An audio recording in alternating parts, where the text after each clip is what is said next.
Hi friends, ಇವತ್ತು ಏಡಿಕಾಯಿ ಸಾಂಬಾರು ಮಾಡೋಣ. ಏಡಿಕಾಯಿ ಸಾಂಬಾರಿಗೆ ಏಡಿಕಾಯಿ ಎಲ್ಲ ಬಿಡಿಸಿ ಇಟ್ಕೊಂಡಿದ್ದೀವಿ. ಈಗ ಇದಕ್ಕೆ ಮಸಾಲೆ ರುಬ್ಕೊತಾ ಇದ್ದೀವಿ. ಮಸಾಲೆಗೆ ಕಾಯಿ, ಬೆಳ್ಳುಳ್ಳಿ,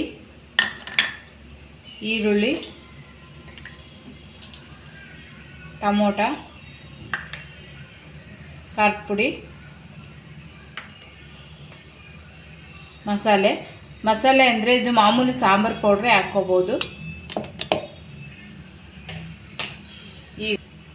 ಈಗ ಇದಷ್ಟು ಮಿಕ್ಸಿಗೆ ಹಾಕಿ. ಈಗ ಸಾಂಬಾರಿಗೆ ಪಾತ್ರೆ ಇಟ್ಕೊಂಡಿದ್ದೀನಿ, ಆಯಿಲ್ ಹಾಕ್ಕೊಂಡಿದ್ದೀನಿ, ಸ್ವಲ್ಪ ಸಾಸಿವೆ ಹಾಕ್ಕೊತಾ ಇದ್ದೀನಿ. ಸಾಸಿವೆ ಚಟಪಟ ಅನ್ನಲಿ. ಸ್ವಲ್ಪ ಈರುಳ್ಳಿ, ಸ್ವಲ್ಪ ಕರಿಬೇವು, ಇದು ಸ್ವಲ್ಪ ರೋಸ್ಟ್ ಆಗಲಿ ಈರುಳ್ಳಿ. ಈಗ ಸೋಸಿಟ್ಕೊಂಡಿರೋದು ಏಡಿಕಾಯಿ ಹಾಕ್ಕೊಳ್ಳೋಣ. ಒಂದು 2 ನಿಮಿಷ ರೋಸ್ಟ್ ಆಗಲಿ. ಈಗ ರುಬ್ಬಿಟ್ಕೊಂಡಿರೋ ಮಸಾಲೆ ಹಾಕ್ಕೋಬೇಕು. ಇದೊಂದು ಸ್ವಲ್ಪ ಹಸಿಗಮ ಎಲ್ಲ ಹೋಗಂಗೆ ರೋಸ್ಟ್ ಮಾಡ್ಕೊಬೇಕು ಮಸಾಲೆ ಎಲ್ಲ. ಈಗ ಇದು ಮಸಾಲೆ ಏಡಿಕಾಯಿ ಎಲ್ಲ ರೋಸ್ಟ್ ಆಗಿದೆ. ನಾನಿಲ್ಲಿ ಸ್ವಲ್ಪ ಹಸೆ ಕಾಳು ಹಾಕ್ಕೊತಾ ಇದ್ದೀನಿ.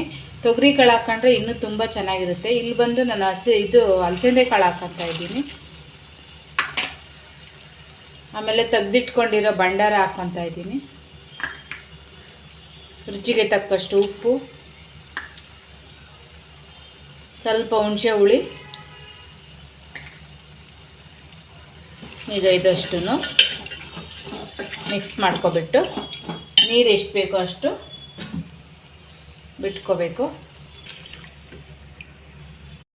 ಸಾಂಬಾರು ಒಂದು 10 ನಿಮಿಷ ಕುದಿಸ್ಬೇಕು ಮುಚ್ಚಿಬಿಟ್ಟು. ಈಗ ಸಾಂಬಾರು ಕುದ್ದಿದೆ. ಫ್ರೆಂಡ್ಸ್, ನಾಟಿ ಏಡಿಕಾಯಿ ಸಾಂಬಾರು ರೆಡಿಯಾಗಿದೆ. ಸಬ್ಸ್ಕ್ರೈಬ್ ಮಾಡಿ, ಶೇರ್ ಮಾಡಿ, ಲೈಕ್ ಮಾಡಿ ಫ್ರೆಂಡ್ಸ್.